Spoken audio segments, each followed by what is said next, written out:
Son las 7:02, 3 minutos. La revolución es una cuestión de puntualidad, compañeros. Así que arranquemos de una vez porque la franela de esperemos, esperemos, esperemos. Después llega Macri y la reta, así que no esperemos más. Vamos, adelante. Dale, dale, no te enojes. Bueno, vamos a empezar.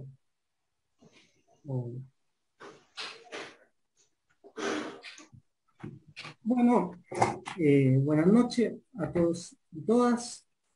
Les damos la bienvenida.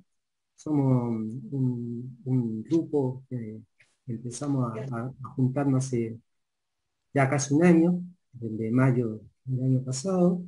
Decidimos llamarnos Amauta, que por todo un homenaje a Mareta y ustedes se deben imaginar. Y este grupo nace con el objetivo de poder estudiar, a Marx y distintos y diversos autores marxistas, desde una perspectiva crítica, obviamente.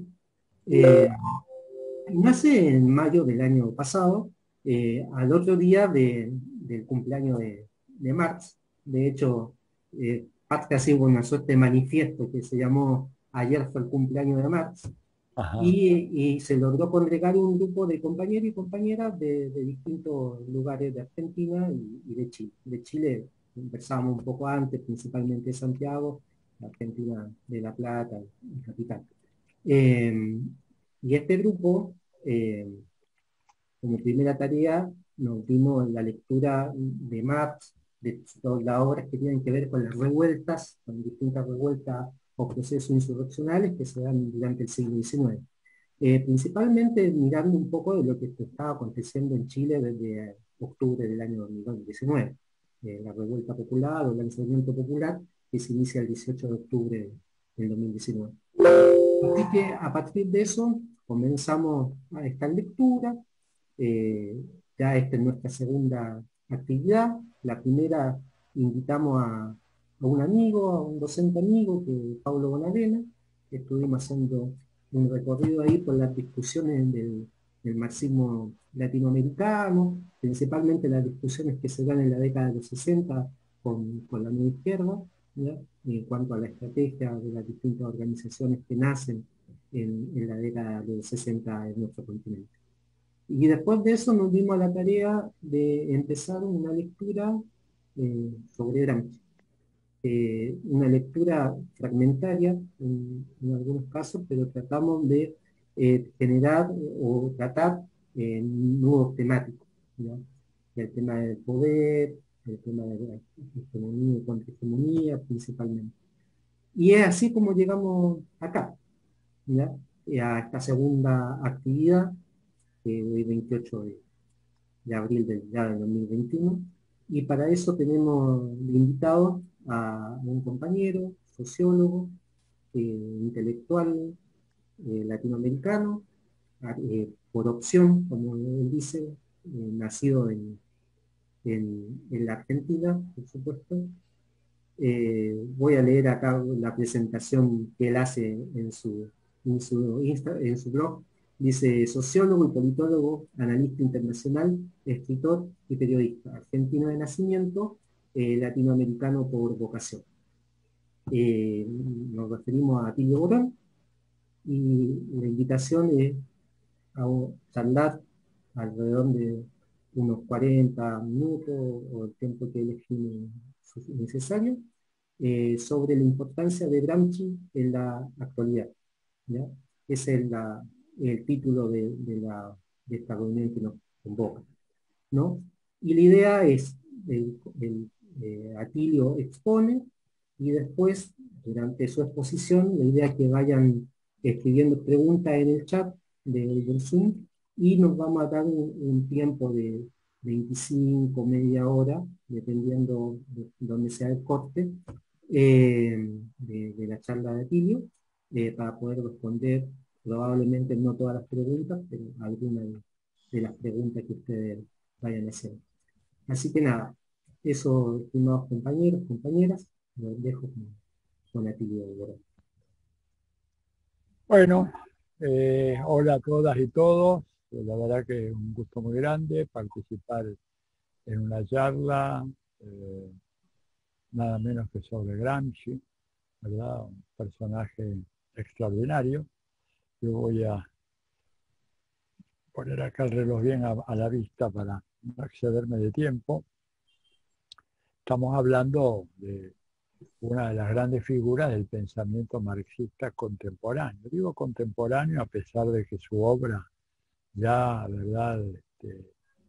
Prácticamente estamos en el año, en un par de años más, se van a cumplir 90 años de la publicación del último cuaderno. El último cuaderno es del 33.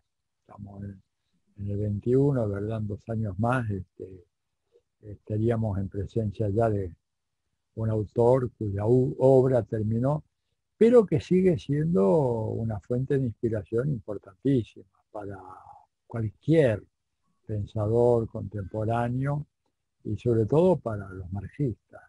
¿Por qué? Bueno, porque Gramsci fue de los teóricos, ¿verdad? Lo que podemos llamar el último marxista clásico, ¿sí? Y eso podría dar lugar todavía a una serie de discusiones a mi juicio bizantinas, ¿verdad? Pero yo creo que Gramsci de alguna manera es la última expresión de un proceso de creación de una corriente de pensamiento que arranca con Marx y Engels cuando estos dos jóvenes publican el Manifiesto Comunista. Y me parece a mí de que ese impulso que se prolonga a fines de siglo con Plejano, Kautsky, etc., llega Bukharin, Lenin, Rosa Luxemburgo, y yo diría que Gramsci es el último, ¿verdad? No nos olvidemos, Gramsci estuvo en por lo menos una de las reuniones de la Internacional Comunista, no estoy seguro si estuvo en la segunda, pero por lo menos en una de ellas. Y bueno, por circunstancias muy especiales, ¿verdad? Que tenían que ver con su misión política, él cae en la cárcel y prácticamente escribe el grueso de su obra, la escribe en la cárcel. Había escrito antes, por supuesto, unas cuantas cosas, ¿no? Lo que se llama el periodo ordinovista, porque él escribió un periódico llamado El Ordine Nuevo, el Nuevo Orden, cuando era ya muy joven. Él estaba estudiando literatura en la Facultad de Filosofía en Torino y estaba en el Partido Socialista Italiano, partido en el cual también militaba Mussolini. Y estos dos se conocían de aquella época. Y de hecho, el último texto que escribe en Libertad es las tesis de Lyon para el Partido Comunista, que es un texto muy interesante, que hace una radiografía de la sociedad italiana, y luego cae en la cárcel. Y ahí es donde él escribe todos esos cuadernos, ¿verdad? Que milagrosamente sobrevivieron a su periplo en la cárcel, porque digo periplo porque estuvo en varias cárceles de Italia, no solamente en una, y que después lograron salir de la cárcel. Es algo que está todavía en las sombras. ¿Cómo fue eso? Yo tengo una hipótesis, y es que de alguna manera hubo ahí o una actividad de la clandestinidad comunista que permitió hacer eso, combinado con una cierta laxitud, ¿verdad?, en el control de las actividades de Gramsci que permitió sacar esos cuadernos, que eran creo que 33 cuadernos, si no me equivoco, ¿verdad? Y no era fácil hacer eso. Que eran una papa hirviendo en las manos del Partido Comunista. La prueba está de que el partido no publica, ¿verdad? No publica esos textos, sino recién los publica la editorial del Partido Comunista Italiano recién en 1976. Y ahí lo publica. Antes lo había publicado, esos cuadernos, los había publicado una editorial comercial italiana, que era la editorial Einaudi Editores, una editorial de Torino, que publica los famosos volúmenes que de hecho nunca escribió Gramsci. Gramsci no escribió un texto, un libro llamado Notas sobre Maquiavelo, la política del Estado moderno. Él escribió una cantidad enorme de cuadernos, hasta 33 cuadernos creo que eran, 33 o 29 más unos 4 más adicionales de notas, cartas, etc. Y que después se compaginaron de alguna manera y aparecieron como libros. Entonces, primera cuestión de pensar es que ahí hay, digamos, libros que de alguna manera no sabemos si Gramsci los hubiera compaginado de esa manera. Él iba escribiendo. Él no tenía contacto casi con la vida exterior. Iba leyendo periódicos. En general lo que leían era algunos periódicos del establishment, La Stampa de Torino, ¿verdad? Il Messaggero de Roma, y leía una revista que se llamaba Civiltà Católica, o sea, Civilización Católica, que era una revista, digamos, parecida a lo que es hoy Criterio en la Argentina. No sé si ustedes lo ubican, una revista católica como eso. Perdón, ¿se están escuchando bien? Porque a veces salen algunos mensajes de que no se escucha, ¿sí? Bien. Bueno, entonces, él lo que tiene son esas notas. Pero ¿por qué digo que es el último de los clásicos? Porque ya después de Gramsci, ¿verdad? Hay una ruptura porque viene el fascismo, en el 33 en Alemania, había llegado el fascismo en Italia en el 22, ¿verdad? Él recibió de Mussolini la posibilidad de salir de la cárcel a condición de que se fuera del país. Y el hombre decidió quedarse en Italia aún en la cárcel, lo cual fue una decisión que acortó mucho su vida. Él muere muy joven, 46, creo que tenía 47 cuando muere, en el año 36, bueno, 1936.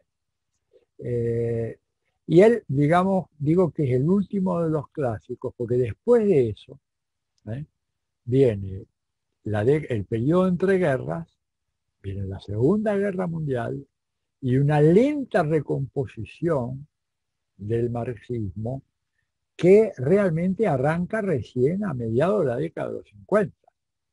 O sea, ya es otra cosa. Ahora, por eso digo que Gramsci tiene un valor excepcional, por ser el último de esa gran dinastía intelectual que arranca con Marx y Engels y termina con él. Termina con él, pero él tiene una nota, una peculiaridad que hace de su obra algo extraordinariamente interesante, que fue la persona que mejor pudo ver el nacimiento de una nueva fase en el desarrollo del capitalismo. El capitalismo posterior a la Gran Depresión, a la Gran Crisis de 1929. Antes de Gramsci, la visión que tenían inclusive Marx, Engels, Bukharin, Lenin, Rosa Luxemburgo, era una visión del Estado, ¿no es cierto?, prácticamente centralizada en los aparatos represivos del Estado. Con toda razón, porque en esa época un Estado capitalista no admitía sufragio universal. ¿Cuándo empieza el sufragio universal? Mal llamado universal, porque las mujeres se incorporan mucho después, en la mayoría de los casos. Bueno, comienza después de la Primera Guerra Mundial. O sea, Lenin no vio de cerca, ¿no es cierto?, como Gramsci sí lo pudo ver, un Estado capitalista relativamente desarrollado como era la Italia de finales de los 20, principios de los 30. Un país con una estructura industrial, con una gran clase obrera industrial. Lenin hablaba de Rusia, decía, Rusia es un inmenso océano de campesinos con unos pocos islotes de proletariado industrial. En cambio, en Italia, ¿verdad? La existencia de una clase obrera industrial militante era un dato decisivo ya en época previa a la Primera Guerra Mundial. Gramsci pudo ver eso. Por eso la visión de Lenin, la visión de Bukharin, mismo de Rosa Luxemburgo, era una visión de un Estado que mantenía el predominio del capitalismo fundamentalmente a partir de la eficacia de sus aparatos represivos. Gramsci observa, ¿verdad? Y desarrolla esta noción de que aparte de esos aparatos, en la década de los 20 y sobre todo después de la Gran Depresión de 1929, aparecen nuevas formas, ¿no es cierto?, de relacionamiento de las clases dominantes con las clases dominadas, que pasa por una gradiente diferente o que antes prácticamente no tenía mucha relevancia, que era la llamada dirección intelectual y moral. Él plantea cómo el Estado este reconvertido en 1929 se reconvierte, pero al hacerlo, ahora incorpora, subordinándolas a las demandas, a las protestas, a las reivindicaciones de la clase obrera y sus aliados. Los mete adentro del Estado. Los corporativiza. Él estaba viendo lo que pasaba en Italia. Italia no es que Mussolini solamente reprimió a la clase obrera. Sí, claro que la reprimió, pero reprimió sobre todo a la dirigencia de la izquierda, básicamente a la dirigencia comunista y anarquista. Pero una vez que acabó con ella, no es que excluyó por completo, sino que corporativizó a la clase obrera y produjo, digamos, un movimiento sindical muy importante, con la famosa Carta de Laboro, que imponía restricciones, por supuesto, a la capacidad de expresión de la clase popular, pero al mismo tiempo, de alguna forma, la integraba dentro del Estado. Y Gramsci se dio cuenta que ese era un mecanismo que podía extender, ¿verdad?, el ámbito de la dominación de la burguesía, porque ya no se basaba tan solo, él mismo decía, en el garrote de la policía, en la capacidad de romperle la cabeza a un cuadro militante. Se basaba también en esta dirección intelectual y moral.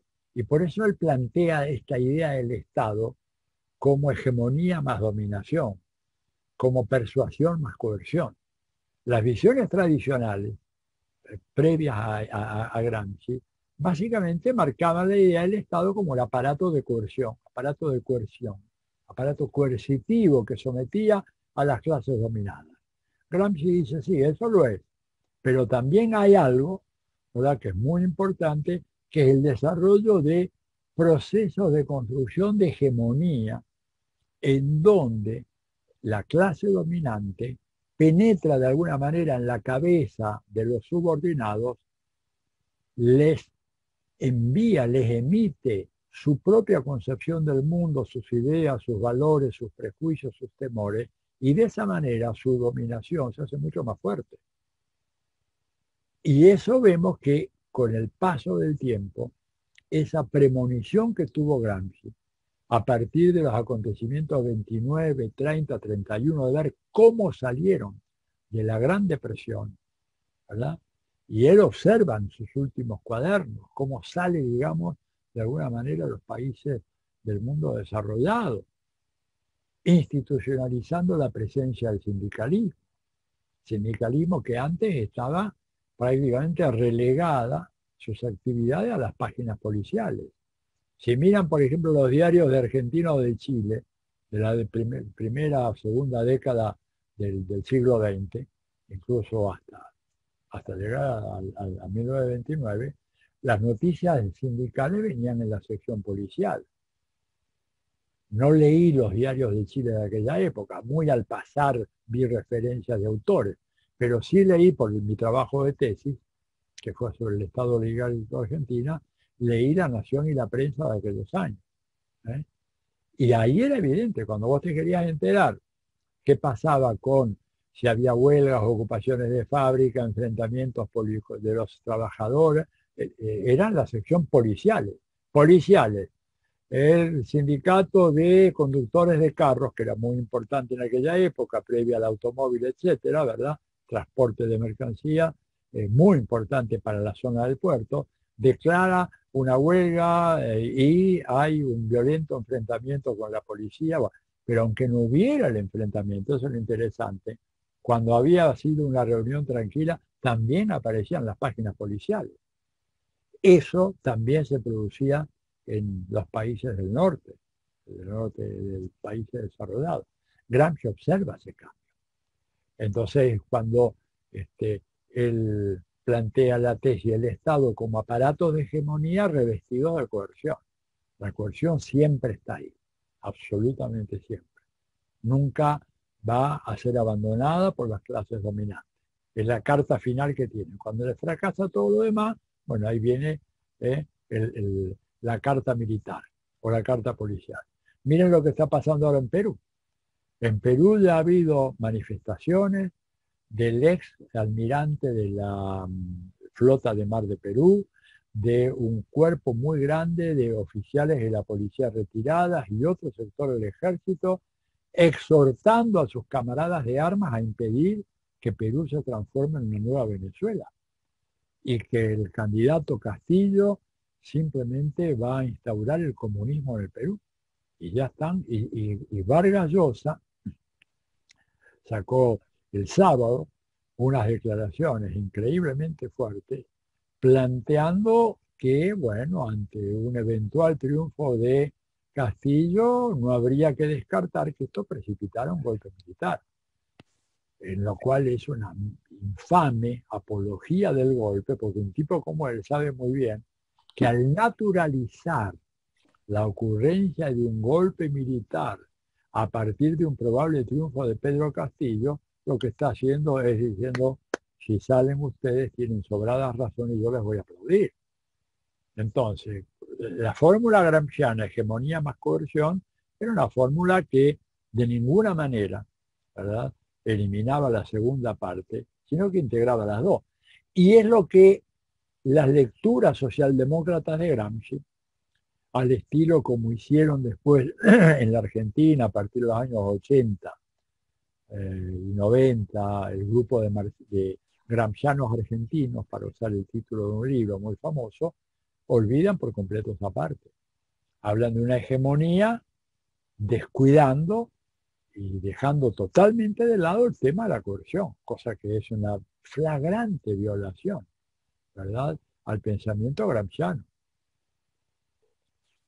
Y además, porque hacen toda una lectura como si la hegemonía fuera producto de un discurso. Cuando Gramsci dice la hegemonía nace de la fábrica, nace de las condiciones objetivas de una clase que quiere liberarse liberando a toda la sociedad, ¿verdad? Y por lo tanto no es que hay un discurso ahí, se produjo, un autor francés publicó un artículo muy brillante y enjundioso y acá, como buenos colonizados, lo tomamos, lo repetimos, lo divulgamos. No, esto nace de la lucha concreta y de la función educativa que tiene que tener el partido de la clase obrera. Pero dice, ese es un partido que no puede quedar limitado a los confines sociológicos de la clase obrera. Un partido que tiene una importantísima misión, que es la de educar al resto de las clases sometidas, las clases subalternas. Y en el caso particular de Italia, tiene que forzar, ¿verdad?, de alguna manera, la consolidación de una alianza obrera campesina. Con los obreros del norte no se puede hacer una revolución socialista en Italia. Necesitamos incorporar a los campesinos del sur. Dice, y ahí, y también a otros sectores campesinos del norte de Italia, pero dice, pero estos campesinos del norte de Italia va a ser más difícil que sean atraídos por una propuesta socialista porque han sido organizados y educados por la Iglesia Católica. El origen de la democracia cristiana, que después de la Segunda Guerra Mundial sería el gran partido mayoritario en la política italiana, se origina en el norte de Italia. en donde ellos tuvieron un éxito notable en organizar a los pequeños agricultores. No eran, ojo, no eran campesinos, eran pequeños propietarios, tenían 2 hectáreas, 3 hectáreas de tierra, nada más que eso. Pero todos organizados por una serie de curas campesinos, llamémosle así. Hay un nombre fundamental en toda esa historia italiana que es de Don Luigi Sturzo. Luigi Sturzo, empieza con S y después termina con Z, Sturzo, es el que de alguna manera organiza a los pequeños productores agrarios de la zona del norte de Italia. ¿Dice? Y ahí va a ser un bastión conservador muy difícil de penetrar. Pero el sur italiano, de Nápoles para el sur, de Nápoles para el sur, ahí hay una enorme masa campesina. ¿Cómo está controlada esa masa campesina? Bueno, primero, a diferencia de la del norte, no está organizada. En el norte la iglesia organizó a esa masa campesina, agrícola, de agricultores. En el sur, la masa, que si bien ambos hacen agricultura, que ellos son propietarios, pero estos no son propietarios. ¿Cómo se los controla esto? ¿Cómo los controla la iglesia? A través de sus curas. No los organiza, los desorganiza, pero les penetra la cabeza. La función ideológica de los curas de pueblo en todo el Mezzogiorno, el sur de Italia, que hace que entonces ahí haya una contradicción muy fuerte entre una masa campesina en estado de perpetua fermentación y protesta, una de cuyas expresiones es la mafia. 18:30. ¿Alguien pidió la hora ahí?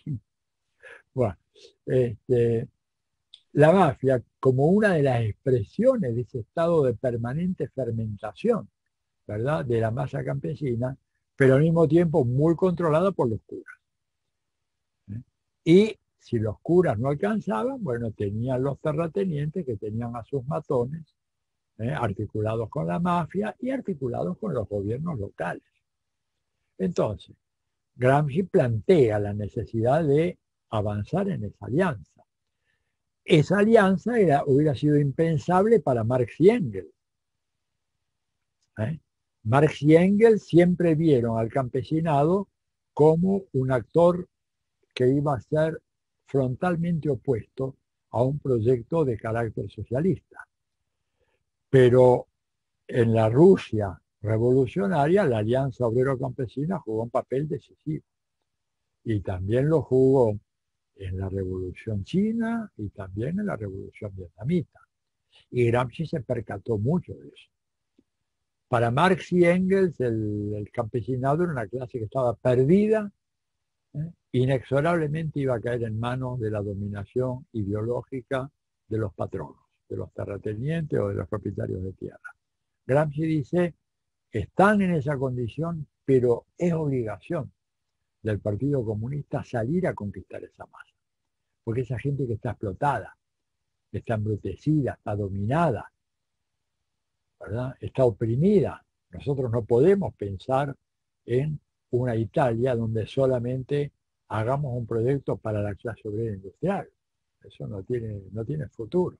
Tenemos que hacer eso. Entonces, en Gramsci, un poco vemos cómo esta concepción de la hegemonía estaba plantada sobre la base de una capacidad de articular intereses complejos y heterogéneos del conjunto de clases y capas oprimidas de la población.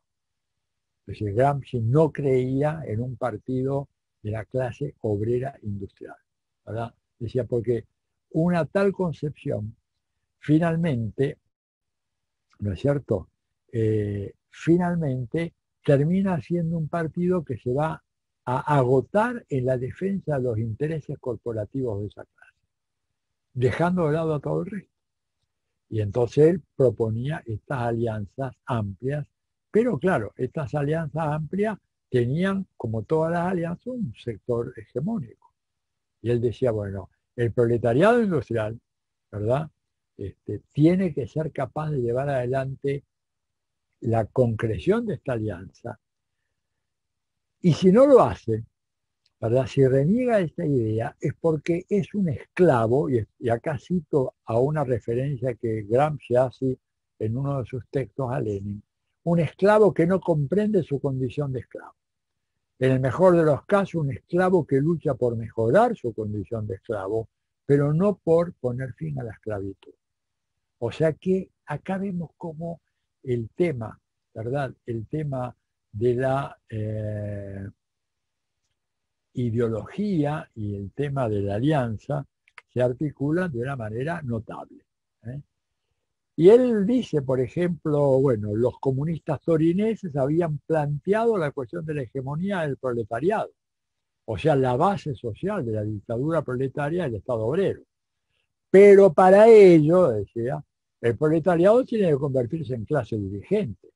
En la medida, fíjense ustedes, en que consigue crear un sistema de alianzas de clase que le permita movilizar contra el capitalismo y el Estado burgués a la mayoría de la población trabajadora. Fíjense, esto nos calza como anillo al guante sobre las tareas actuales en la Argentina. ¿eh? Co-crear un sistema de alianzas de clase que permita movilizar contra el capitalismo y el Estado burgués a la mayoría de la población trabajadora, lo cual quiere decir en Italia, dice él, dadas las relaciones de clase existentes en Italia, obtener el consenso de amplias masas campesinas, que no son masas que nacieron marxistas-leninistas, como muchas veces uno escucha a algunos compañeros muy enfervorizados. Ni los campesinos ni los obreros nacieron marxistas-leninistas, en ningún lugar del mundo. Ni en Argentina, ni en Brasil, ni en Chile, ni en México, ni en Cuba, ni en Cuba. Ojo con eso, no pensar que el marxismo-leninismo, una tardía incorporación al proceso revolucionario cubano, ¿o no? Toda esta concepción ingenua que yo veo en algunos grupos muy radicalizados que a veces se pasan de rosca, ¿verdad? La revolución cubana, digo, ¿cuándo se declara esa revolución marxista? 16 de abril de 1961, como habían llegado al poder 2 años y medio antes, y recién en ese momento se acuerdan. No, no, Fidel lo dijo en Chile, en ese famoso discurso en la Universidad de Concepción, cuando pretendieron hacerle decir a Fidel de que lo que estaba pasando en Chile era un caso de craso reformismo. Porque ahí en la Universidad de Concepción era el baluarte del MIR. Y el MIR tenía un diagnóstico de la realidad chilena que básicamente eh, criticaba, de una manera a mi juicio exagerada, al gobierno de Allende porque no era lo suficientemente revolucionario. Y eso le preguntan a Fidel, allá en Concepción. Está todo en este libro. Este es el original. Yo lo conseguí cuando yo vivía en Chile muchos años. Y, y este es de Editorial Quimantú, pero todavía se consigue por ahí. Ahí Fidel lo que dice es que, dice, nosotros, si cuando estábamos en la Sierra Maestra, planteábamos un programa socialista, revolucionario, marxista, no íbamos a tener el seguimiento de las masas campesinas cubanas en la provincia del Oriente, para colmo, que eran devotas de la milagrosa caridad del cobre, que es la virgen tradicional del catolicismo cubano. ¿Cómo le vas a decir a esos tipos, tenés que ser ateo, comunista, revolucionario y marxista? Es una locura. Nosotros, además él lo dice en ese discurso, proponíamos nada menos que el retorno a la Constitución democrático-liberal de 1940. Proponíamos la expropiación de algunos grandes latifundios con indemnización. La expropiación de la empresa de energía eléctrica de los americanos, pero íbamos a indemnizarla, ¿verdad? Y trataron de indemnizar, pero Estados Unidos no aceptó, el gobierno de Estados Unidos no aceptó la indemnización que quería pagar Fidel, justamente para tener la excusa después para invadir y atacar la revolución cubana. Pero él ahí, Fidel en ese discurso, ¿verdad? Que se lo súper recomiendo, dice, porque ustedes tienen que tener en cuenta que para poder avanzar en un proceso revolucionario es necesario tener una clara conciencia cuál es el grado de desarrollo de la conciencia posible de las capas populares. Conciencia posible. O sea, ¿hasta dónde pueden pensar estos sectores populares? ¿Cuán lejos pueden llegar? Pueden llegar hasta plantearse un proyecto anticapitalista, revolucionario, socialista, radical. Y él dice, yo no veo que en Chile las grandes masas populares pudieran acompañar a Salvador Allende si él se lanzara por un terreno, ¿verdad?, que va más allá de lo que la gente puede entender. Dice, nosotros no pudimos hacerlo en Cuba. Y recién después de Girón, el pueblo cubano estaba preparado para decir, esta es una revolución socialista. Bueno, esto es un poco lo que Gramsci plantea acá y que Fidel interpreta muy bien. ¿No es cierto? Decir, bueno, dar esa batalla ideológica, ganarnos a esos sectores. ¿Cuánta gente hoy en la Argentina está dispuesta a embarcarse en un proyecto anticapitalista a nivel popular? ¿Cuánto? Creo que muy poco. Hay algunos. Hay, por supuesto. Veo sonrisas socarronas en el público, ¿verdad? Yo no digo que no hay. No, no, ojo, por favor, no me malentiendan. Pero a ver, pero una revolución requiere conquistar una mayoría. Si no, está en la famosa cita de Engels cuando dice la época en que las revoluciones se hacían con una minoría consciente a la cabeza de masas inconscientes, termina con la Comuna de París. Punto. Le pone la firma a Engels y a Tilio se calla la boca. Después de eso no voy yo a rebatir, digo, además tiene razón. Tiene razón. Por eso la gran batalla por la conciencia es una batalla fundamental. Por eso Gramsci. Por eso la batalla por hegemonía, por eso los aparatos ideológicos del Estado. Ahí aparece el TUSER recién en la década de los 60, 20 años después de terminada la Segunda Guerra Mundial. Por eso le decía que Gramsci es el último de los clásicos y el primero en ver toda esta complejidad que tiene el mundo de hoy. Porque en las condiciones actuales esta política de alianza es absolutamente fundamental. Solo no podemos. Tenemos que conquistar esa mayoría, claro. El problema es que esa mayoría ha sido educada, como decía el Che Guevara, desde hace 500 años, ha sido educada por la fuerza capitalista. Y consideran al capitalismo como algo natural. A mí, ¿cuánta gente me lo ha dicho? ¿Cuánta gente me lo ha dicho acá en Chile, en México, en Brasil, digo, en Colombia, en Venezuela? ¿Cuánta gente no me ha dicho, mi gente pobre? Dice, bueno, sí, somos pobres, estamos jodidos, bueno, pero el mundo es así, dice, pobres hubo siempre, pobres habrá siempre. O sea, la resignación es parte fundamental de la capacidad hegemónica de la burguesía, hacer que nos resignemos. Pobres hubo siempre, está en la Biblia, ¿verdad? De los pobres hace 5.000 años que hay pobres. ¿Usted qué quiere ahora? Está loco usted, ¿se da cuenta? Y el capitalismo, bueno, el sistema natural. ¿Cuántas veces no me dijeron a mí, fíjese cómo son los chicos cuando juegan? Desde la más tierna infancia los chicos son egoístas, les quitan el juguete al otro, ¿verdad? Por lo tanto, el impulso egoísta es absolutamente congénito a la especie humana. Y el capitalismo es el sistema que proyecta a nivel de toda la sociedad el egoísmo que cada uno tiene a nivel micro, a nivel individual. Y ese es el discurso. Acompañado por otro discurso, digo, la burguesía en 500 años, como dijo el Che, elaboró de todo. El otro discurso, ¿cuál es? La autoinculpación de los sectores oprimidos y explotados. Autoinculpación absoluta. Vos vas hacia distritos con gente muy pobre, ¿verdad? Obreros, campesinos, o ni siquiera jornaleros ocasionales, y te pones a hablar con la gente, ¿verdad? Y cuando entras en confianza bien, de repente dices, bueno, pasa que yo también soy medio flojo, qué sé yo, a veces no voy a trabajar o no, o llego tarde o no me caliento, no le meto ganas, que yo, o tomo mucho. Entonces el domingo salgo y estoy con los amigos y se me va la mano y al día siguiente, el lunes, no puedo levantarme a las 6 de la mañana para ir al laburo.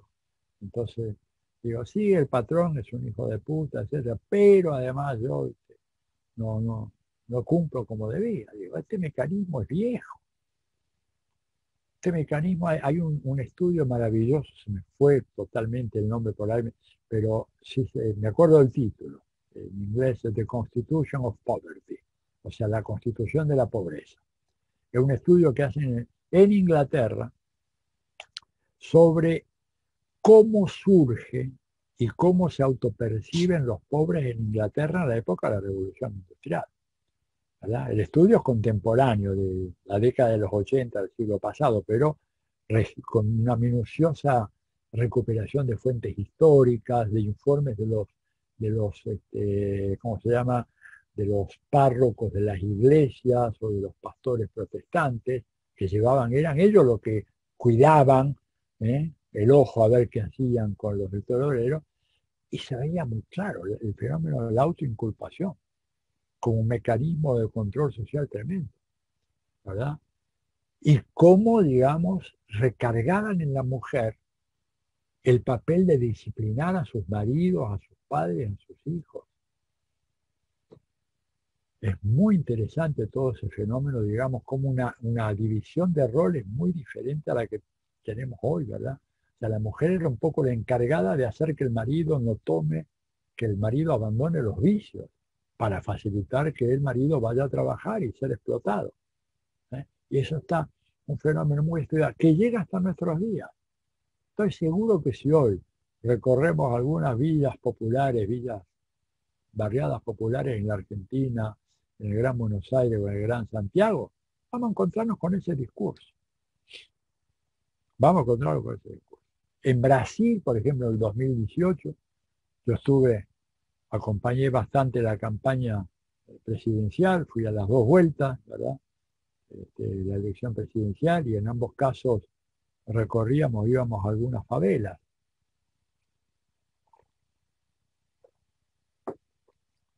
Y era impresionante este fenómeno de la autoculpabilización. O cuando uno salía de todo aquello, como nos decían en muchos casos, sobre todo en Río, preguntábamos a la gente, ¿cómo están ahora? Y bueno, ahora sí, estamos un poco mejor. Estamos hablando de los efectos de las políticas del PT, ¿verdad? Estamos un poco mejor. Decía, sí, antes acá había demasiado narco, además no llegaba ningún tipo de locomoción pública porque las calles no estaban asfaltadas, era un desastre. Digamos. ¿Y ahora cómo está? No, ahora estamos un poco mejor. ¿Y a qué atribuyen eso? Respuesta, casi unánime. En primer lugar, gracias a Dios. ¿No? Así levantaban la mano hacia arriba, miraban hacia arriba, gracias a Dios que ahora estamos mejor. No sé si ustedes vieron una película italiana muy, muy interesante, se llama Pan y Chocolate. ¿eh? Les recomiendo que la vean, porque es la otra historia de la clase obrera inmigrante en Suiza. ¿eh? Pan y Chocolate. Véanla. Es humor negro, pero hablan sobre la condición de la migración obrera italiana en Suiza. Y ahí también, gracias a Dios, estamos como estaban, pero reventados en la lona, viviendo en un gallinero, pero agradecían, gracias a la Madonna, gracias a la Virgencita todavía. Y el pobre Hugo Tognazzi, que es el tipo despierto, se quiere matar cuando ve que sus compañeros están así. Bueno, pero en Brasil, gracias a Dios. Bueno, y bueno, también gracias acá al pastor de la iglesia, a la comunidad, porque me ha permitido dar apoyo, apoyarme en ellos, ¿verdad? Y gracias a mi familia, ¿no es cierto?, que me sostuvo en momentos en que yo parecía que me derrumbaba. Nosotros, ¿verdad?, tomábamos nota. Y bueno, ¿y algo más? Bueno, sí, también un poco algunas cosas que hizo Lula, que hizo Dilma. En el cuarto lugar. El orden real era primero lo que hicieron Lula y Dilma, después si quería el pastor, Dios, bueno, la familia. ¿Eh? Pero esta es la idea. Y esta es la gran batalla. Convencer a la gente para tomar el eslogan aquel de que otro mundo es posible. La gente, mucha gente, la mayoría de la gente no cree que otro mundo es posible. Pero yo digo, no solamente los sectores populares, sectores de capas medias, intelectuales. A mí me dicen, según el enojo, ¿no?, que soy un delirante, un demagogo o un soñador, adolescente, incorregible. ¿Qué es eso del poscapitalismo? No existe el poscapitalismo. No me digan, ¿cuándo empezó? Sí, empezó, o sea, es eterno el sistema. No es eterno, no hay nada eterno en la vida social. Pero esto lo cree gente, digamos, con un nivel de educación que uno puede decir, bueno, estos tipos tendrían que pensar un poquito más, alguna otra cosa, no la piensan. Entonces, que el campesinado, que la clase obrera, que la gente que está reventada, embrutecida premeditadamente por la dominación de la burguesía en América Latina, que ha embrutecido como pocas veces a nuestras sociedades a través de su control de los medios de comunicación de masa. Pero no solamente acá, que en Francia, la cuna de la ilustración, uno de cada 3 franceses no se quiere poner la vacuna porque tiene miedo de que le venga no sé qué cosa. Hace 20 años, todos los franceses se querían dar la vacuna. Ahora resulta que no. Uno de cada 3 franceses rehúsa darse la vacuna. ¿Te das cuenta? La victoria fenomenal, ideológica, que ha logrado la burguesía con todo esto. Y esta, por eso Fidel insistía tanto en la batalla de ideas. Y por eso Gramsci con la hegemonía no era un jueguito, era una alianza, ¿no es cierto? Una alianza, pero una alianza con un sólido componente, ¿verdad?, de dirección intelectual y moral. Ganar la batalla de ideas al interior de las clases oprimidas y explotadas. Que eso no se hacía fácilmente. Acá, y voy cerrando así tenemos tiempo de hacer un diálogo. Acá el problema grave que tenemos, que fue entrevisto por Gramsci, fue de alguna manera previsto por Gramsci, es el papel, lo que él en su época llamaba de la prensa y de la escuela, ¿eh?, como dos grandes agentes de socialización conservadora. Pero resulta que hoy el papel de la prensa se ha diversificado, ha expandido de una manera fenomenal, porque tenemos prensa, tenemos radio, tenemos televisión, tenemos las redes sociales. Y eso está casi monopólicamente controlado por la burguesía, en todo el mundo. La Argentina, un predominio abrumador. A ver, ellos controlan cómodo el 90% de toda la audiencia. En Chile, 90 o tal vez un poco más todavía, ¿verdad? En México, como acá más o menos. En Colombia, peor que en Chile todavía. Colombia es insalubre pisar Colombia, ¿verdad? Y estar bombardeado permanentemente por la radio, la televisión, las redes sociales, sobre todo allá, y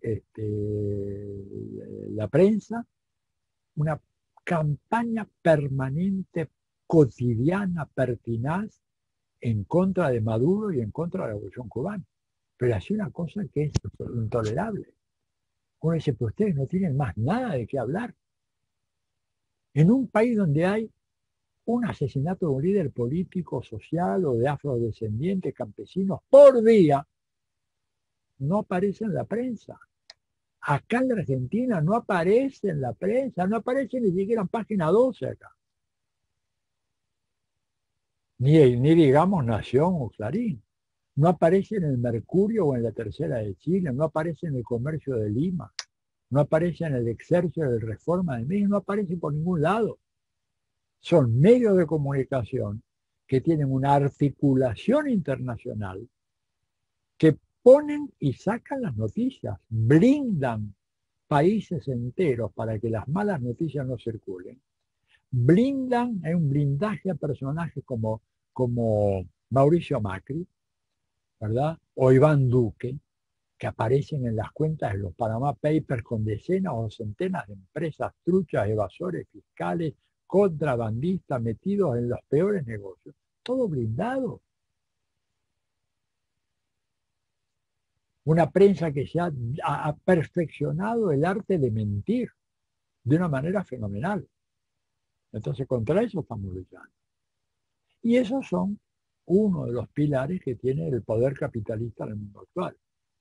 Por eso, digamos, la tarea difícil, ¿no es cierto?, de conquistar una hegemonía, encuentra tantos obstáculos. Piensen en el mundo académico, acá la termino. Acabo de enterar, la hija de un amigo de la familia está haciendo un posgrado en una de las universidades privadas de más renombre acá en la Argentina, sobre relaciones internacionales. El otro día habla la chica conmigo, me pide una opinión sobre un tema, y entonces le digo, bueno, ¿y qué estás leyendo? Y dice, bueno, fulano, mengano, Joe Nye, el otro, todos autores estadounidenses, algún que otro europeo, y le digo, decime, ¿tenés algo de literatura en lengua castellana? Dice, no hay ni uno en toda la carrera. En las 8 materias de la maestría no tenemos un texto escrito en castellano. ¿Cómo no van a salir colonizados? ¿Cómo no van a salir colonizados? Esta chica tuvo un atisbo, de repente se dio cuenta, le pidió al viejo, dame el número, quiero hablar con Borón a ver qué piensa.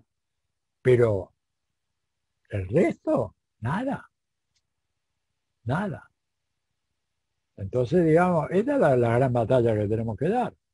Es muy cuesta arriba, hay que armarse de paciencia, no querer triunfos fáciles ni inmediatos, pero es la gran tarea que tenemos que hacer si queremos honrar la memoria de Antonio Gramsci y si queremos lograr alguna vez poder cambiar este mundo. Hay que convencer a la gente para tomar el famoso adagio o lema del Foro Social Mundial, convencer a la gente de que otro mundo es posible. Cuando Margaret Thatcher decía, there is no alternative, no hay alternativa, estaba reproduciendo un discurso profundamente arraigado en la sociedad inglesa. Esto es lo único que hay, no hay otra alternativa. Ahora esto se está deteriorando, ¿verdad? Pero igual tenemos un largo camino por delante. Bueno, paro acá y escucho los comentarios, las críticas, así que bueno, gracias por escuchar.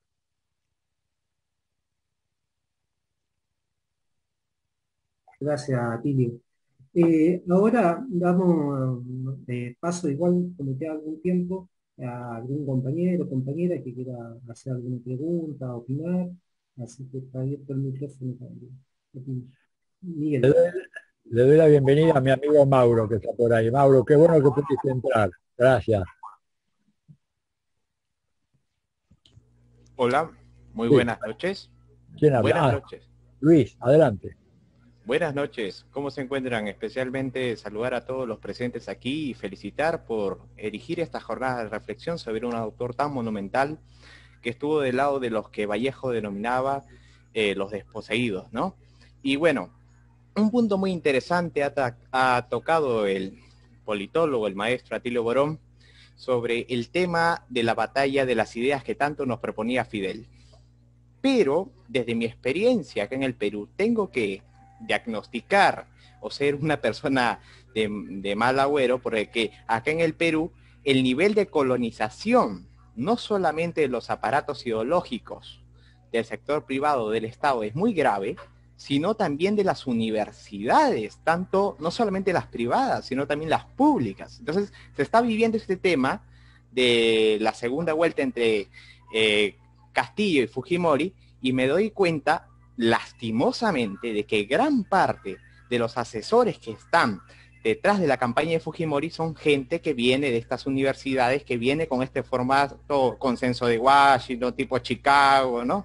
Entonces yo veo lastimosamente que la izquierda, o ese sector intelectual orgánico de la izquierda, que tal vez tenía un componente supremo en los albores pues de la Segunda Guerra Mundial, en donde, por ejemplo, Nixon vino a Lima, y Nixon quiso entrar a San Marcos, pero lo bloquearon.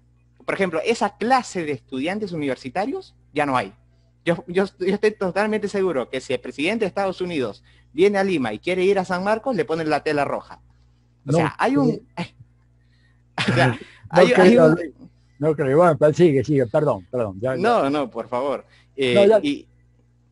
Bien, yo pienso esto porque sinceramente he visto claramente que las profesiones se han burocratizado demasiado, que hay una descohesión de la realidad universitaria peruana con la realidad peruana, y parece ser que lo único que importa en el Perú es que el intelectual o la persona que se forma en la universidad, hablo en términos generales, no quiero cometer tampoco una falacia de generalización, se enfoca más que todo por enriquecerse patrimonialmente, desde un término individual, y no fomentar el desarrollo del derecho justamente a la sociedad, que el pueblo se desarrolle íntegramente, culturalmente, filosóficamente, políticamente, económicamente. No hay eso. Entonces, la pregunta viene a ser esta. Viendo este contexto que tenemos, ¿cómo se puede dar la contrapartida al sistema intelectual orgánico del liberalismo que hay no solamente en el Perú, sino supongo que también en muchos países de América Latina, como en Colombia, desde los pocos miembros que simpatizamos por las luchas sociales, sabiendo de que es cada vez más hostil acceder a herramientas, recursos académicos, conferencias como la que usted brinda a otros camaradas, para poder desenmascarar a estos hechiceros de la tribu, que alguna vez usted lo denominó en un libro muy interesante y que lo acabo de leer y que creo que está muy bien escrito, y espero que en Perú tenga mucho más seguidores de lo que la Academia Peruana de la Lengua y que otras instituciones muy conservadoras quieren. Así que le dejo la palabra, doctor.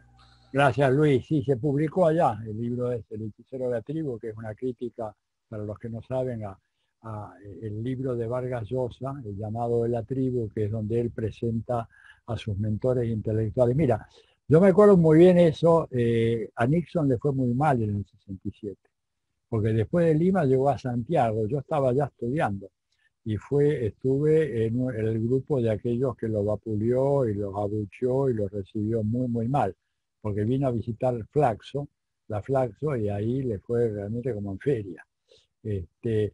Pero lo que vos decís de un fenómeno, te digo, no es una consolación gratuita, digamos, es un panorama que es de toda la región. Yo te diría, yo creo que estamos más colonizados acá todavía que en el Perú. Yo no sé si acá hubiera llegado a la segunda vuelta un personaje como Pedro Castillo. No sé, digo, pero me lo planteo, o en Chile, ¿verdad? O sea, el fenómeno este es porque, bueno, el imperialismo tuvo siempre muy clara la cuestión de la cultura, muy, muy clara. Hay que pensar, cuando uno piensa en el imperialismo, por favor, no piensen en personajes toscos, burdos como Trump o como Bush o como este Biden ahora. Detrás de ello hay gente muy inteligente, muy brillante, que sabe muy bien. ¿Sabes cuál fue el coletazo de la gira aquella de Nixon por América Latina? Porque le fue mal en Caracas, en Río de Janeiro, en Lima, en Santiago, en Buenos Aires. Cuando él gana la elección, lo llama a su amigo y financista personal, Nelson Rockefeller, dueño en ese momento de la industria petrolera en Venezuela, y le dice, me fue re mal en América Latina, ¿qué demonios ha pasado con ese continente? Organizate, ¿no es cierto? Un grupo de trabajo, recorre todos los países, bueno, armaron un grupo de trabajo, casi 30 personas, que fueron visitando país tras país de América Latina, a ver qué demonios, por qué ese sentimiento antiamericano. ¿Saben cuál fue la conclusión del estudio? Este sería tema para una charla de 2 horas, pero bueno, le doy la cápsula, la grajea para que entienda. Le hice el informe que le eleva a Nixon en su síntesis ejecutiva, dice: presidente, la Iglesia Católica ha desertado del capitalismo. Para compensar esta fuga necesitamos que se instalen en América Latina comunidades cristianas amigables con el capitalismo. Y ahí llegaron los amigos del neopentecostalismo que le dieron la victoria a Bolsonaro en Brasil, que están muy fuertes acá en la Argentina. Nos vamos a llevar un sorpresón de aquello en la provincia de Buenos Aires, que son muy fuertes en Chile también, ¿verdad? Y que eran comunidades que no venían acá, no estaban acá antes. Fue producto de una decisión del imperio. Para que vean ustedes que no estamos jugando con tontitos que simplemente tienen drones y armas. No, tenemos gente muy pensante allá que ha estudiado. Entonces, ellos se dieron cuenta de la importancia de la batalla cultural. ¿Qué fue lo que hicieron? Después de la Segunda Guerra Mundial, un enorme programa de becas, de formación para jóvenes latinoamericanos, para ir a estudiar a Estados Unidos, entre ellos quien les habla. ¿No es cierto? Yo soy un producto fallido de... Alguien me lo dijo allá totalmente. Usted salió mal. Es la línea de montaje, lo tiramos a la basura. Pero por uno que sale mal, hay 99 que salen bien. Bueno, pero ellos armaron ese programa y después lo ampliaron para incorporar a quienes periodistas, los cursos de buenas prácticas para los periodistas que vayan allá, los periodistas de Perú, de Colombia, de Chile, de Argentina. Acá la manga, esto de delincuentes como la Nata Morales Solá, Fernández Díaz, el otro, todos ellos, los Leucos, etcétera, todos van allá a tomar cursos 2 semanas, 3 semanas, 4 semanas, y vuelven como gente que hacen las buenas prácticas del periodismo. ¿No es cierto? Don Gobardi es la voz de la embajada directamente, advirtiéndonos de que acá se viene un reformateo, un clave autoritaria de la democracia argentina. Pero este tipo no lo dice, él no piensa nada, él es un monigote que le dan cuerda y dicen lo que le dan, lo que debe decir. ¿Quiénes más han llevado? Fiscales, jueces. Entendamos, todo el tema periodístico entrenado allá. Principales jueces y fiscales de América Latina entrenados allá, los Bonadíos, todas estas mangas de delincuentes que tenemos en la justicia federal, entrenados en Estados Unidos. Sergio Moro, que condenó a Lula, entrenado en Estados Unidos. Los bandidos que condenaron a Jorge Glass y a Correa en Ecuador, entrenados en Estados Unidos. Los que castigaron a Evo Morales, entrenados allá. Entonces, es un imperio realmente, no solamente enormemente poderoso por su fuerza económica, lo es por su fuerza militar, por su fuerza política y por su fuerza ideológica, ¿verdad?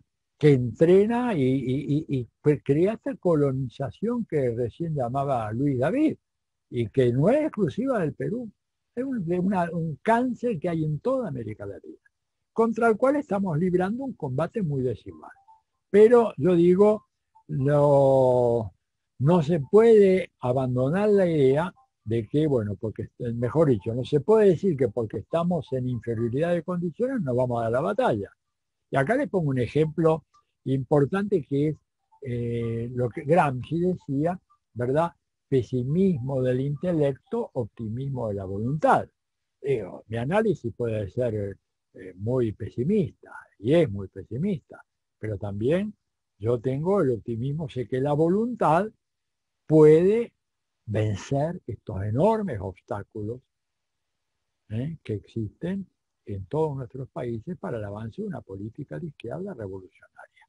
Hay una anécdota que es extrema, es un caso de voluntarismo fenomenal, es cuando se produce el naufragio del Granma, porque aquello no fue un desembarco, fue un naufragio, en donde realmente sobrevivieron pocos de aquel viaje heroico, tantos así que se dispersan y recién 3 días después Fidel se encuentra con Raúl y otro más. Ahora no recuerdo el nombre del otro guerrillero. Y se encuentran, bueno, después los grandes abrazos, primero además esquivando los balazos porque tenían toda la aviación de Batista que estaba rociando con ametralladoras toda la Sierra Maestra, en la zona de donde ellos habían desembarcado, la ciénaga aquella, y Fidel le pregunta a Raúl, ¿cuántos fusiles tiene Raúl? Y Raúl le responde, tengo 5, Fidel. Fidel dice, yo tengo 2, o sea son 7, ya ganamos la guerra. Ya, esta anécdota, que no es nueva, por ahí la leyeron ya, pero yo tuve la suerte que me la contara Raúl, hace ya muchos años. Contó esta anécdota porque hablaba con un pequeño grupo de gente que habíamos ido a Cuba, hablando sobre la importancia, ¿verdad?, de la voluntad, de la supervivencia de Cuba, del bloqueo, y pone eso como ejemplo. Pero dice, yo les debo decir a ustedes que cuando Fidel me dice a mí y al otro compañero, no me acuerdo el nombre, quién era, ahora por ahí me acuerdo, que ya ganamos la guerra, yo pensé, Fidel se volvió loco. Si acá no salimos vivos. Y este dice, ya ganamos la guerra. Bueno, y ganaron la guerra. Ganaron la guerra. Por eso no hay que apillonarse cuando dice estamos en una gran inferioridad. Sí, es cierto. Pero si nosotros actuamos, ¿verdad?, con persistencia y aprendemos a manejarnos con estas tecnologías alternativas de comunicación, que es fundamental, podemos dar una batalla muy fuerte. Parece que no, pero ellos sienten el pinchazo, porque antes no tenían contestación ninguna, pero ahora podemos responder, podemos aplicar algunas de estas tecnologías que nos permiten aunar esfuerzos, combinar acciones. Digo, no es que estamos totalmente indefensos. Entonces yo digo, para ya sintetizar la respuesta que fue muy larga, es evidente este fenómeno de la colonización, ¿verdad? Pero también es evidente que hoy contamos con algunos instrumentos que nos permiten por lo menos entrar en una guerrilla de ideas. No guerra porque la desigualdad es muy grande. Una guerra de guerrilla de ideas, ¿verdad? Yo cuando me preguntan a mí a veces qué soy, a veces digo politólogo, sociólogo, otras veces digo guerrillero de ideas, ¿verdad? Estoy permanentemente disparando ideas extrañas, extravagantes, contrarias al capitalismo, las disparo por todos los medios. Es poco, claro, comparado con estos grandes potencias periodísticas que tienen una empresa como el Mercurio, como Clarín o como Nación detrás. Es un esfuerzo pequeño, pero les duele, y este es el dato significativo. Y si les duele quiere decir que lo que estamos haciendo de alguna manera llega y tiene su impacto. Bueno, más preguntas. Hola. Adelante. Disculpe. En relación a una frase que comentó, en donde consideraba que los grandes medios de difusión de la hegemonía conservadora son por un lado la prensa y por otro lado las escuelas. ¿Cómo considera que se puede construir esta hegemonía justamente desde las escuelas, los liceos, los colegios, por parte del propio estudiantado o el profesorado? Combatir cara a cara contra esta hegemonía notoria del conservadurismo. Bueno, Gramsci era quien planteaba básicamente tres grandes agencias, ¿no? La prensa, la iglesia y el sistema educativo. Creo que es a partir de la labor que podemos hacer cada uno de nosotros, organizándonos, dando la pelea, sometiendo a discusión los currículos escolares, a ver qué es lo que se enseña, cómo se enseña, qué bibliografía, tratar de suscitar también, en el caso de las escuelas, entre los padres, la preocupación por la enseñanza de los chicos. Me parece que eso es un terreno, ¿verdad?, que podemos avanzar si nos unimos, si juntamos fuerzas, si atacamos, ¿verdad?, tomamos algunos temas y empezamos a sistemáticamente dar la batalla. Son batallas largas, ¿no? Las batallas, por ejemplo, del movimiento de mujeres en América Latina, un ejemplo muy interesante. Ellas vienen batallando hace 30 años largo, por lo menos, ¿eh? Y han finalmente empezado a lograr algunas conquistas muy significativas, pero aún así, digamos, después la aplicación práctica de las conquistas no es tan sencilla. Pero bueno, son batallas que suponen que tenemos un elemento de organización, que tenemos una cierta capacidad de nucleamiento. Yo siempre digo una cosa, que yo viví muchos años en Estados Unidos también, enseñé allá en muchas universidades. Si yo rescato una enseñanza de la sociedad norteamericana, es la fenomenal facilidad que tienen ellos para organizarse en coaliciones y en grupos de tareas con un objetivo específico muy puntual. Es realmente impresionante ver de qué manera los tipos hay un problema y rápidamente forman coalición en contra de tal cosa, alianza en contra, digo, tienen un objetivo y rápidamente, claro, nosotros tenemos una tendencia, bueno, momentito, si vamos a combatir la trata de especies silvestres en América Latina, primero tenemos que ponernos de acuerdo en cómo vamos a llegar a la conquista del socialismo. Y bueno, y recién una vez que tenemos resuelto eso, vamos a avanzar con los compañeros que quieren cuidar a los animalitos exóticos silvestres, y este es un error. Este es un error. Lenin escribió un libro entero, se llama La enfermedad infantil del izquierdismo en el comunismo, en donde plantea el error que consiste en esperar hacer una alianza en todos los puntos fundamentales de un proyecto revolucionario para poder avanzar. Yo escribí una introducción, ahora hay una introducción nueva, como el año pasado se cumplieron 100 años del libro de Lenin. En España la editorial Chalaparta sacó una nueva edición y hay un largo prólogo, estudio introductorio mío, que incluso va a salir por acá y después yo lo voy a divulgar a través del blog, así lo puede ver todo el mundo, cualquiera que le interese, en donde Lenin dice, la política de los bolcheviques ha sido permanentemente hacer compromisos puntuales con quien sea, con tal que podamos dar un paso adelante en el fortalecimiento de los soviets y del movimiento comunista.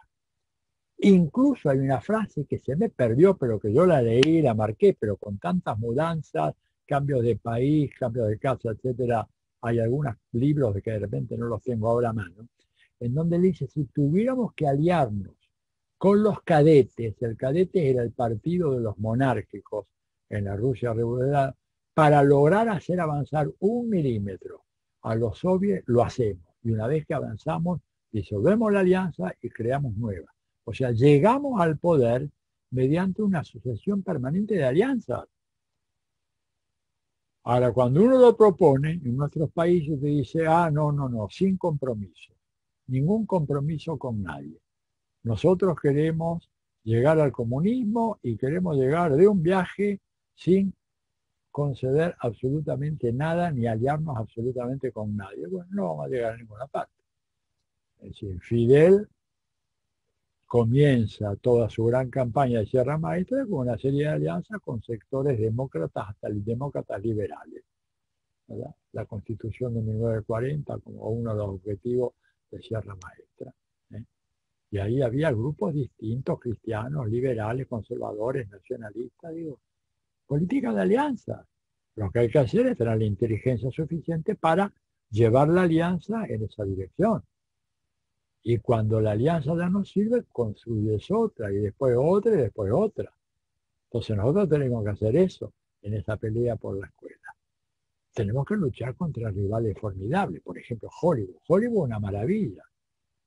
El papel de Hollywood en la colonización cultural de América Latina ha sido fenomenal, no solamente de América Latina, de todo el mundo. Ahora que se cumplieron,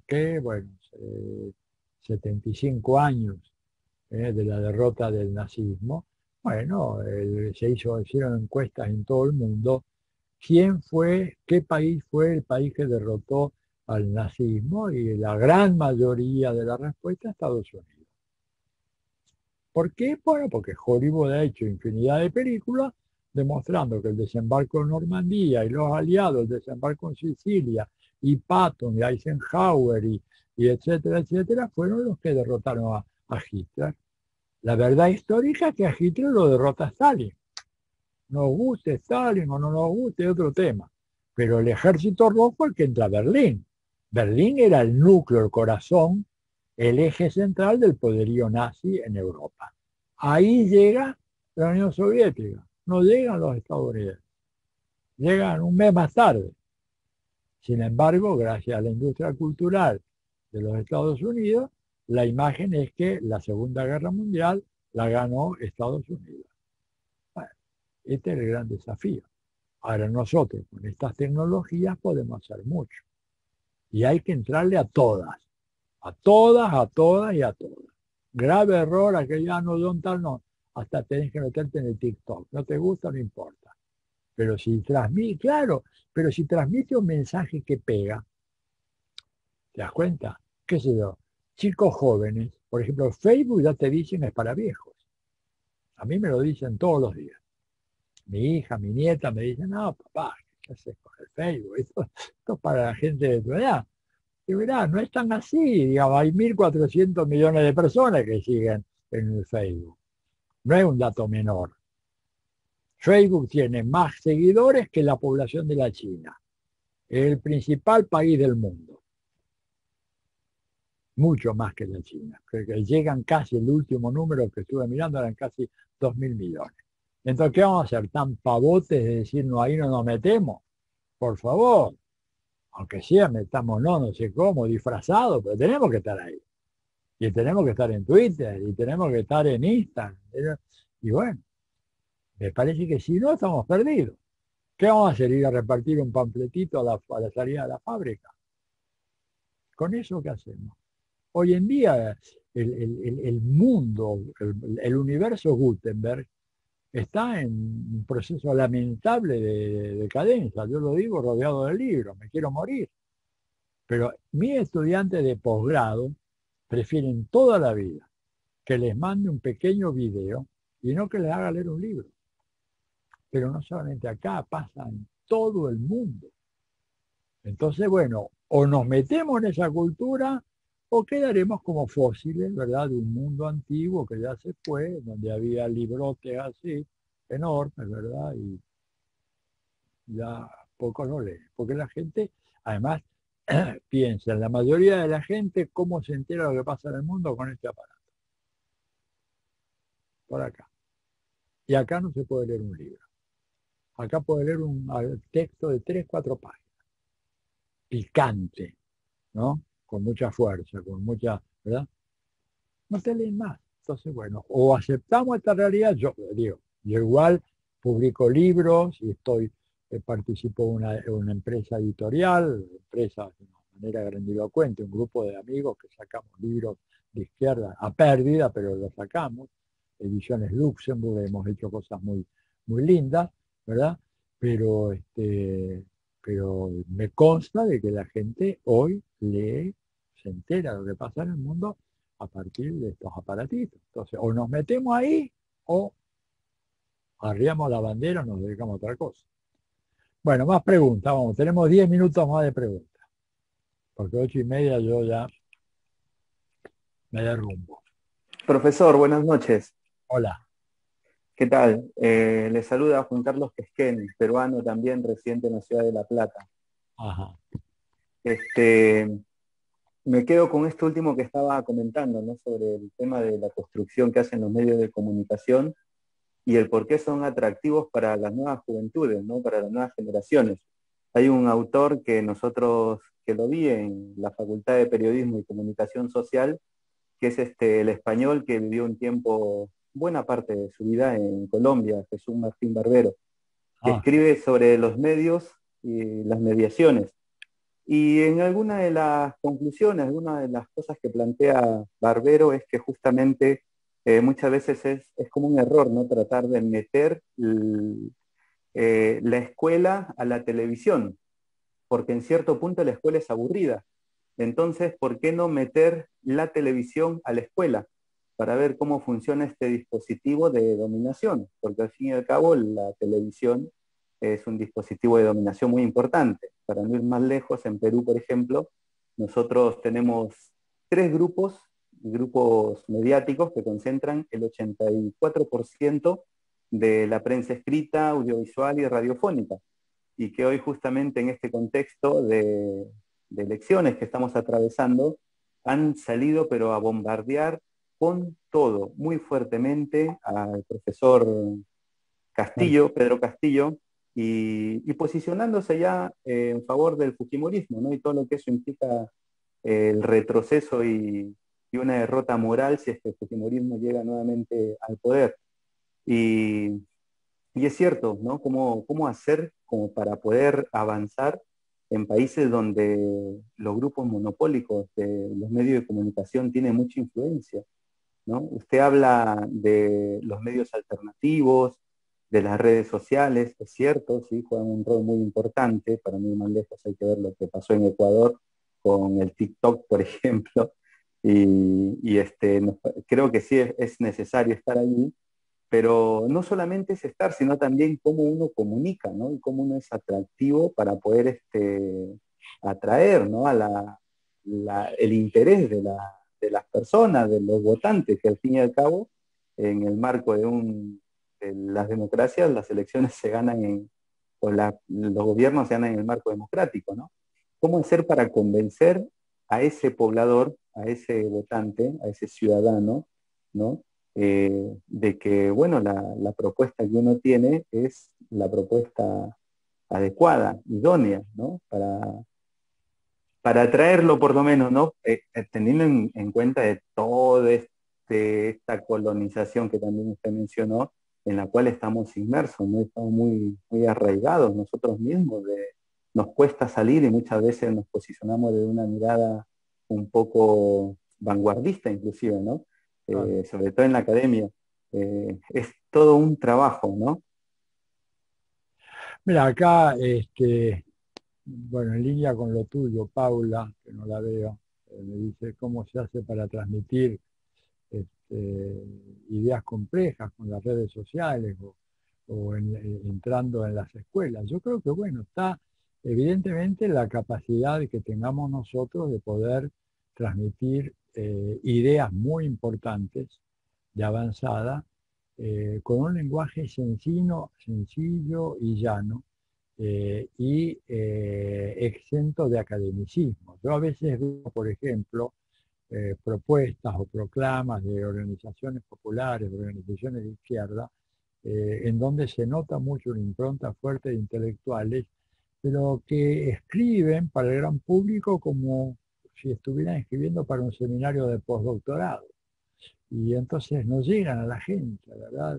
Yo creo que hay que, yo no digo caer en un lenguaje chabacano ni burdo, pero digo, sí decir las cosas.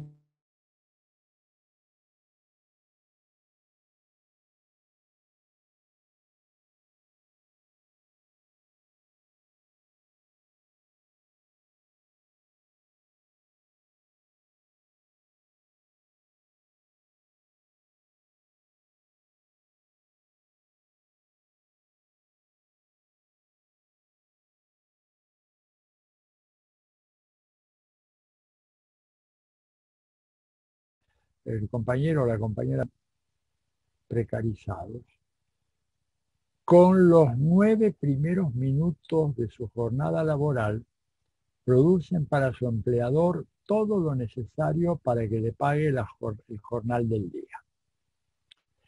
Y lo que este señor o esta señora produce en las 7 horas 51 minutos restantes, todo eso se lo queda el patrón. Entonces, cuando ustedes, digamos, ponen un ejemplo así, y dicen, mirá, y esto está demostrado, que tampoco se trata de poner una nota al pie, pero sí recordar muchos de estos ejemplos. Ahí ya la gente se pone a pensar, ¿no es cierto?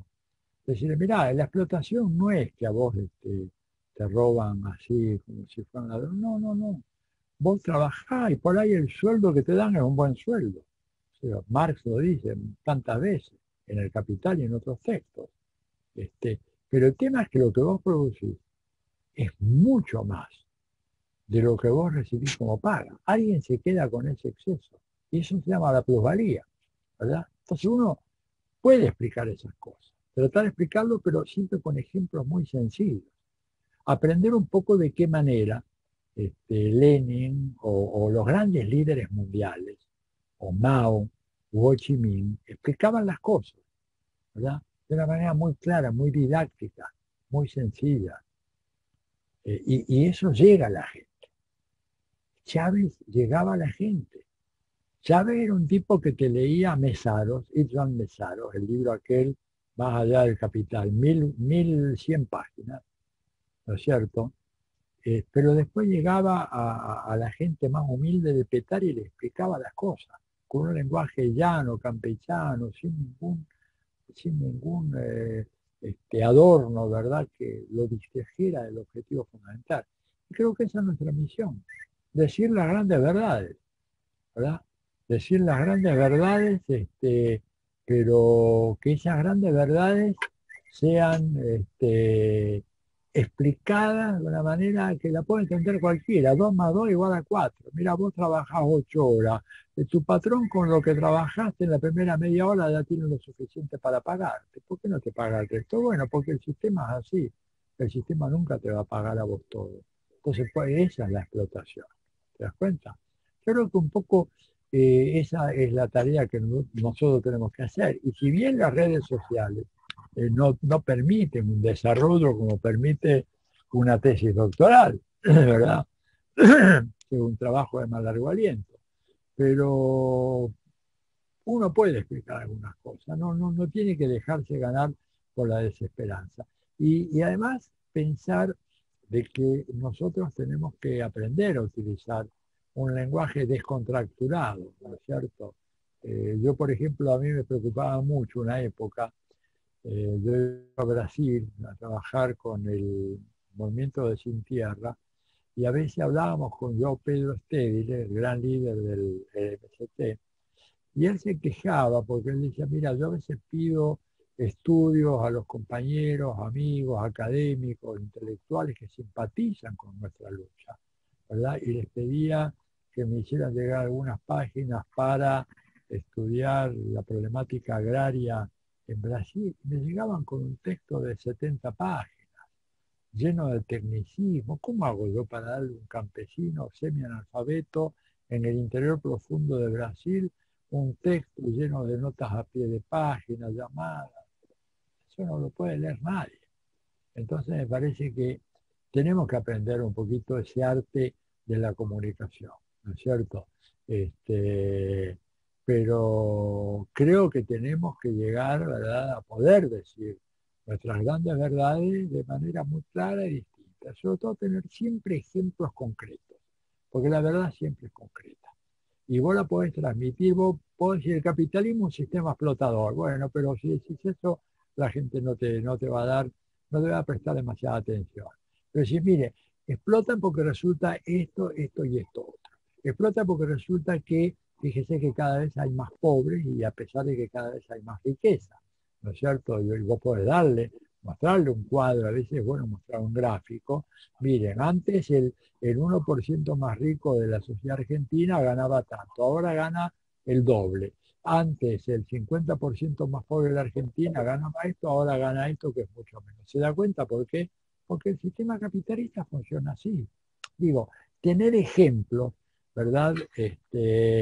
Y poder articularlos de una manera clara. Me dice Paula que hay un punto medio entre una tesis doctoral y el TikTok. Pues sí, claro. Y depende del público, de cada público, digamos, depende de cómo llegás. A veces que se lo llegás mejor con un texto o una canción de este chico de Calle 13 que con un tratado enciclopédico que pueda escribir yo sobre la dominación burguesa en la Argentina. Cuidado con eso. También no podemos subestimar el alcance que tiene, ¿verdad?, estas formas de expresión culturales o el teatro. El teatro de Bertolt Brecht es extraordinario. Es un teatro maravilloso.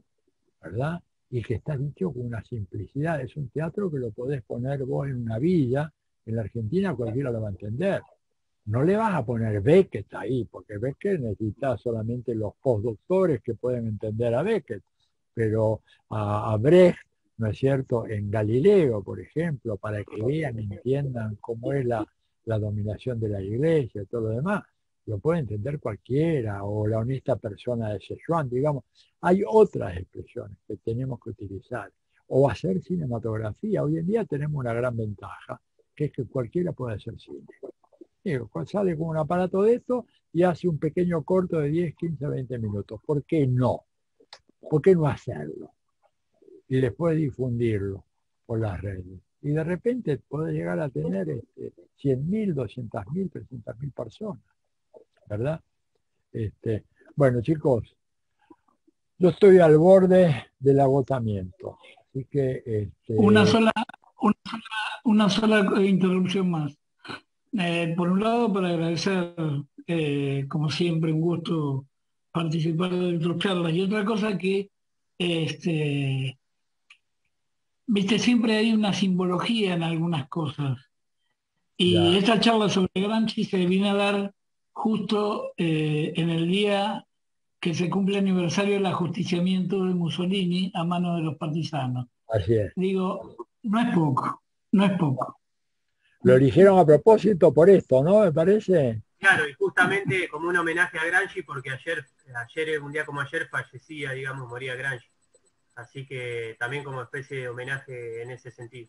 Ah, tenés razón, claro, bueno, que la vorágine de noticias es tan impresionante que, bueno, perfecto, bueno, chicos, muchas gracias, espero que han permanecido ahí al pie del cañón todo este rato, por ahí seguiremos en algún otro momento, gracias a ustedes, Tío, muchas gracias por... un gran abrazo, que la pasen bien y grabaron esto por ahí, que hagan una cosa, difúndanlo porque puede servir. Por supuesto, por supuesto. Sí, sí, para terminar, no, gracias a Tilio, sí lo grabamos y efectivamente no, la idea es difundirlo. Ahí tenemos un canal de YouTube que nos debemos Bueno, buenísimo. Escúchenme, yo soy un lingüista fracasado y estoy siempre pensando y mirando nombres, etcétera, etcétera. Tamaranov no lo tenía yo, digamos, que tengo muchos amigos y amigas. Tamara, ¿cómo es la cosa?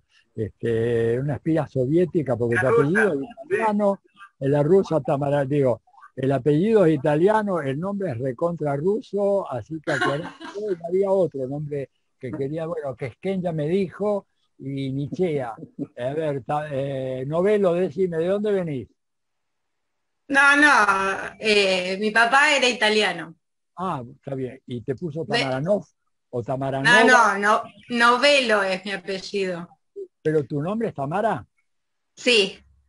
Ah, pero no es Tamaranov entonces. No es Tamara, no. Eso para despistar a los espías, bueno, está muy bien, está bien. Porque sería Tamaranova, yo digo, si esta es rusa, pero ¿cómo rusa? No me sacaba nada. ¿Y vos, Nichea, de qué origen es el apellido? Ernesto. Hola Tilio, hola gente, es vasco el apellido. Ah, vasco, mirá vos, bien, perfecto. Tenemos todos pueblos de la resistencia. Está bien, sí. Bueno, vos, Dupont, tenés un apellido ilustre en los Estados Unidos, digamos, llegás allá, firmás Dupont y ya pase por acá, señor, pase por allá. Tengo encendedores, todo. Escuchame, uno de los lugares más emblemáticos, te digo, de Washington tiene tu nombre, Dupont Circle, nada menos, ahí a pocos metros de la Casa Blanca. Bueno. Bueno, Tilio, muchas gracias. Un abrazo. También el humor es muy corrosivo para la derecha, así que en cuando puedan aplicar el humor, no dejen de hacerlo porque les duele y ni les cuento. Bueno, chau, que estén bien si no sigo charlando. Después me mandan el enlace, que estén bien, abrazo. Chao. Chao, Atilio, muchas gracias por venir. Adiós. Gracias. Profesor. Que vaya bien. Bye, chao. Gracias a todos por asistir, Chaito. Gracias, compañeros, compañeras, por asistir. Papá, hay que prender la cámara. Gracias. Bien. Chao. Gracias por todo. Chao, gracias, compañeras, compañeros. Nos estamos viendo, gracias por participar. Nos vemos la próxima. Chao. Nos vemos. Nos vemos, nos vemos. Ya salte.